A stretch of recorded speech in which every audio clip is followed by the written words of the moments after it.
News, सच जरूरी है। नमस्कार दर्शकों, ये एमएनएस न्यूज नेटवर्क और आप देख रहे हैं एमएनएस न्यूज टीवी। मैं हूं आपके साथ प्राची। तो आइए देखते हैं आज की कुछ खास खबरें।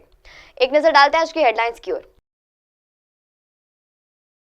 राहुल गांधी ने बदला अपनी यात्रा का नाम, 6,700 किमी का रूट 14 जनवरी से होंगी शुरू। राहुल, ममता या केजरीवाल, कौन दे सकता है पीएम मोदी को चुनौती? सर्वज्ञता में आएंगे चौंकाने वाले नतीजे। मक्के का खेत कैसे बनेगा तेल का कुआं, केंद्रीय गृह मंत्री अमित शाह ने दी जानकारी। आइए देखते हैं खबरें विस्तार से। राहुल गांधी ने बदला अपनी यात्रा का नाम, 6,700 किमी का रूट 14 जनवरी से होंगी शुरू। आगामी लोकसभा चुनाव से पहले राहुल गांधी की भारत जोड़ो यात्रा का नाम बदल गया है।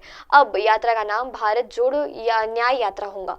कांग्रेस सांसद गांधी और पार्टी अध्यक्ष मल्लिकार्जुन खड़गे की बैठक में यह निर्णय लिया गया। इस बैठक में प्रदेश अध्यक्ष और विधायक दलों के नेताओं उपस्थित रहे। जयप्रकाश नरेश ने दी हुई जानकारी के अनुसार बैठक के बाद जयप्रकाश नरेश ने पत्रकारों को जानकारी दी। उन्होंने कहा कि पार्टी अध्यक्ष खड़गे और राहुल गांधी ने एक महत्वपूर्ण बैठक की। एक मीटिंग में 2024 के इलेक्शन की तैयारी और मणिपुर से मुंबई के बीच निकाली जाने वाली यात्रा पर चर्चा हुई। जयराम नरेश ने कहा है कि राहुल गांधी ने नेतृत्व में कन्याकुमारी से कश्मीर तक 4,000 किमी लंबी भारत जोड़ो यात्रा निकाली गई थी। इस यात्रा ने पूरे देश का माहौल बदल दिया। पार्टी ने कार्यकर्ताओं से नई ऊर्जा भरती है। उन्होंने कहा है कि ये यात्रा कांग्रेस और देश के इतिहास में से मील का पत्थर साबित हुई है। आइए बढ़ते हैं अगली खबर की ओर। राहुल, ममता या केजरीवाल, कौन दे सकता है पीएम मोदी की चुनौती? सर्वदलीय में आए चौंकाने वाले नतीजे। लोकसभा चुनाव 2024 के लिए सियासी दलों ने कमर कस ली है। भाजपा ने दावा किया है कि इस बार के चुनाव में उसे 400 से ज्यादा सीटें मिलेंगी। तो वहीं दूसरी ओर बीजेपी को हराने के लिए विपक्ष दलों ने गठबंधन इंडिया अलायंस का दावा किया है कि वो इस बार भाजपा को सत्ता में आने नहीं देंगी और मिलकर बीजेपी और पीएम मोदी को हराएंगे। लेकिन अभी तक इंडियन गठबंधन अलायंस का चेहरा कौन होगा यह सामने नहीं आया है। यह विपक्ष दल तय नहीं कर पाया है। इस रेस में तो काफी लोग, लेकिन किसी के नाम पर सर्वसम्मति से मुहर नहीं लगी है। ऐसे में विपक्ष दल कैसे बीजेपी को चुनाव में पराजित कर जाएंगे, ये सवाल हर मन में गूंज रहा है।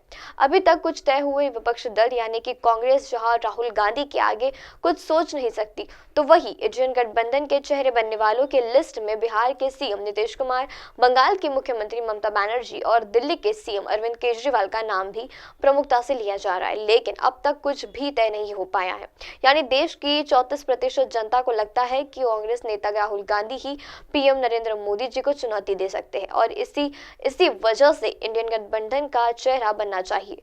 तो वही 100% लोगों को लगता है कि विपक्ष गठबंधन का चेहरा बिहार के मुख्यमंत्री नीतीश कुमार को बनना चाहिए। देखना यह होगा कि आगे कौन हमारा मुख्यमंत्री होगा। आइए बढ़ते अगली खबर की ओर।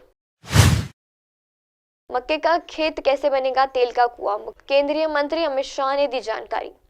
केंद्रीय मंत्री अमित शाह ने कहा है कि इथेनॉल बनाने वाली कंपनी से मक्का उगाने वाले किसान को सीधे जोड़ा जाएगा ताकि मक्का किसानों की सारी फसल का एमएसपी से दावा मिलेगा। भारत सरकार विदेशी मुद्रा बचाने के लिए इथेनॉल 20% मिलाने पेट्रोल और डीजल में जरूरी है। इसलिए अमित शाह ने कहा है कि अब किसानों का खेत से तेल का कुआं बनेगा। दाल के उत्पादन के आत्मनिर्भर बनने की दिशा में सरकार का बड़ा कदम रहा है। आज केंद्रीय सहकारिता मंत्री अमित शाह ने अरहर यानी तुअर की दाल किसानों के पंजीकरण, खरीदी और भुगतान पेट्रोलिंग लांच करा दी है। दरअसल दलहन उत्पादन किसानों से अब पेट्रोल के जरिए सरकार सीधे दाल खरीदेंगी। वेबसाइट पर पंजीकरण करके NAFED और NCCF के जरिए दाल की खरीदी और भुगतान होगा। बीते दिनों दाल खाकर अरहर या तुअर की कीमतों से 40% की बढ़ोतरी हुई, जबकि 11% और मूंग की दाल करीब 13% दाम में बढ़ोतरी हुई है। फिलहाल कीमतों को काबू में रखने के लिए सरकार तुअर यानी अरहर की दाल 4 लाख टन आयात कर रही है। इस साल अरहर की दाल की बुराई का रकबा भी घटा हुआ है। इसे बढ़ाना सरकार के लिए चुनौती होगा। इस साल करीब 53.80 लाख टेकरन्स में हुई है, जबकि पिछले साल 35.12 लाख ट्रैक्टर में रकबे हुए थे।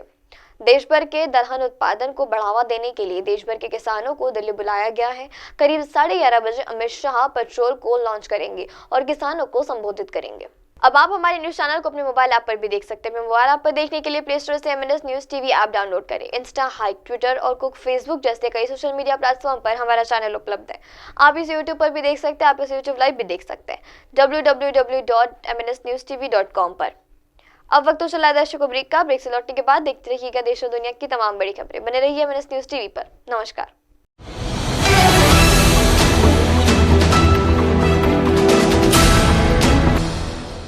ये है एमएनएस न्यूज नेटवर्क और आप देख रहे हैं एमएनएस न्यूज।